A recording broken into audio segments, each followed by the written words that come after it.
राधे राधे मेरे प्रिय सब्सक्राइबर्स। मेरे प्रवचन में आपके सामने पंचम स्कंद का दूसरा अध्याय श्रीहरि की दूतों द्वारा भगवान के नाम की महिमा का हाल का वर्णन। षष्ठम स्कंद का दूसरा अध्याय श्रीहरि के दूतों द्वारा भगवान के नाम की महिमा का वर्णन करना। हरिओम। सुखदेव जी कहने लगे, हे राजन, यमदूतों से ऐसा मिलकर अन्याय करने का हाल सुनकर विष्णु भगवान के दूत बोले, हे यमराज के यहाँ बड़ा अन्याय हुआ है। कुछ न्याय नहीं होता, क्योंकि उनके दूत बिना अपराध साधु लोगों को भी दुख देते हैं। जब यमराज पाप तथा पुण्य का सब वृत्तांत जानना पर भी न्याय करेंगे तो संसारी काम जिसमें कोई अपने धर्म का हाल नहीं जानता किस प्रकार चलेगा।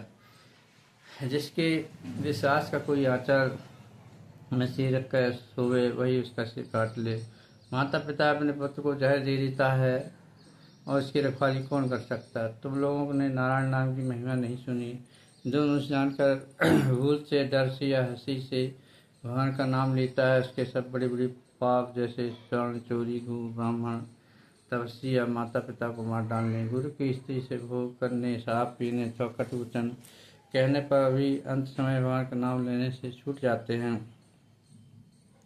इस ब्राह्मण ने मरते समय नारायण का नाम लिया है और अपने मुख से लिया है। उसी के प्रताप से अनेक जनों के पापों से वह छूट कर ब्राह्मण वैकुंठ का अधिकारी हुआ है। उस नाम के लेने से तथा पाप के छूटने के बाद इसने ऐसा कोई अपराध नहीं किया जो वह नट का भागी हो।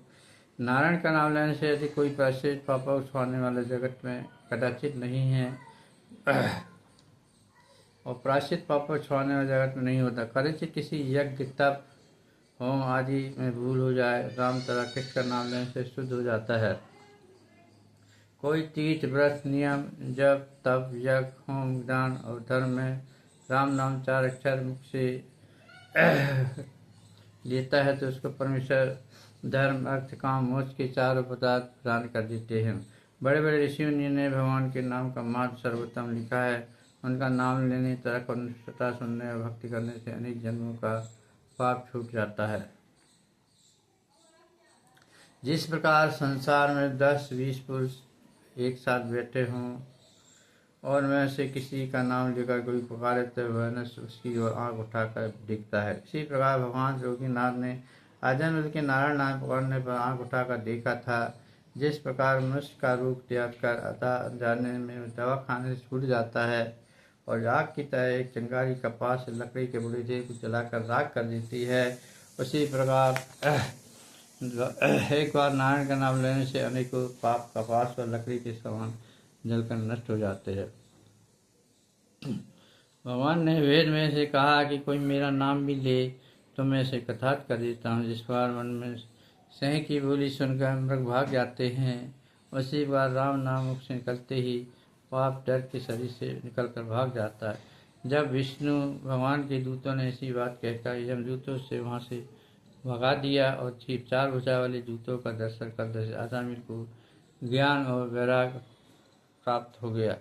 तब वह भगवान के नाम की महिमा सुनने और समझने पर बहुत पछतावा कहने लगा कि मैंने ब्राह्मण के यहाँ घर जन्म लेकर भी अपना धर्म कर्म छोड़ दिया तथा दासी के वश में रहकर अपनी आयु कर्मों में बिताई। इन साधुओं के आने से मेरे प्राण बचे, नहीं तो यमदूत न मालूम तो कैसा दुख देते।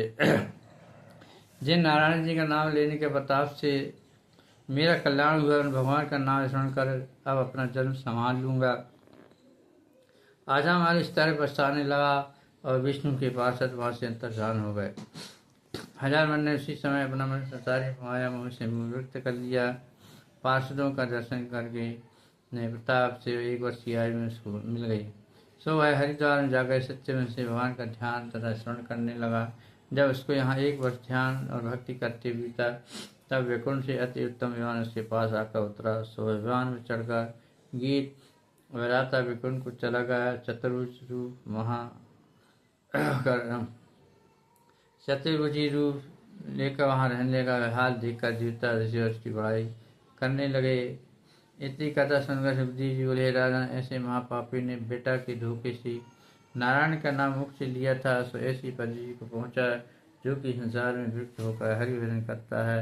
उसकी गति क्या है, उसका भक्त नरक नहीं आता।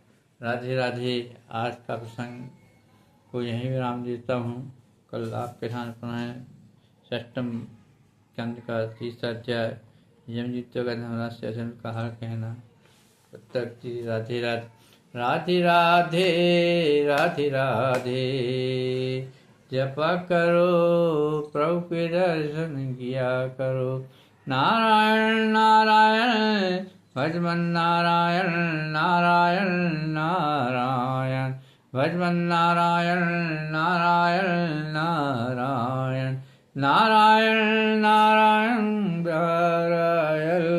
भजमन नारायण